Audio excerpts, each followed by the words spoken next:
ជំរាបសួរពុកម៉ែបងប្អូនទាំងអស់គ្នាថ្ងៃនេះខ្ញុំនិយាយអំពីសេចក្តីផ្ដើមនៃនីតិរដ្ឋប្បវេណីទី1ខ្ញុំនិយាយអំពីសញ្ញាណទូទៅនៃនីតិរដ្ឋប្បវេណីតើអ្វីទៅគឺជានីតិរដ្ឋប្បវេណីនីតិរដ្ឋប្បវេណីគឺជាបណ្ដុំវិធាននៃច្បាប់គ្រប់គ្រងសកម្មភាពទំនាក់ទំនងរវាងរូបវន្តបុគ្គលនិងរូបវន្តបុគ្គលរដ្ឋប្បវេណីគឺសំដៅទៅលើរឿងរ៉ាវនៃទំនាក់ទំនងទៅនឹងបុគ្គលម្នាក់ៗដែលអាចជារូបវន្តបុគ្គល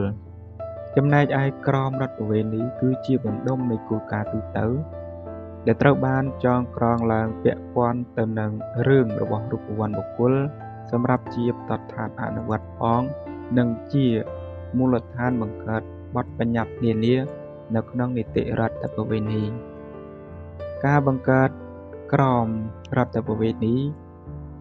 ក្នុងគោលបំណងគឺជាចន្ទៈឲ្យមានសកម្មភាពឯកជនប្រកបដោយនីត្យានុកូលចំពោះសេរីភាពនៃឯកជនភាពគោលដៅគឺជាដំណើរឆ្ពោះទៅរកបុគ្គលភាពគតិយុត្តដែលបុគ្គលទទួលបាននូវសិទ្ធិនិងកាតព្វកិច្ចមុខងាររបស់ក្រមរដ្ឋប្បវេណីជាបទដ្ឋានសម្រាប់ធ្វើសេចក្តីសម្រេចបទដ្ឋានសម្រាប់ធ្វើសកម្មភាពទំនាក់ទំនងគតិយុត្តបុគ្គលឯកជននៅក្នុងសង្គមស៊ីវិលនិងធ្វើយុទ្ធកម្មនៃច្បាប់ពិសេសទំហំនៃអានុភាព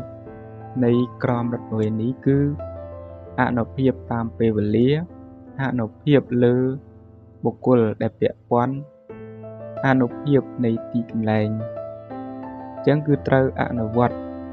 នៅក្នុងដែនដីនៃព្រះរាជាណាចក្រកម្ពុជាចំពោះទីកន្លែងសូមអរគុណច្រើន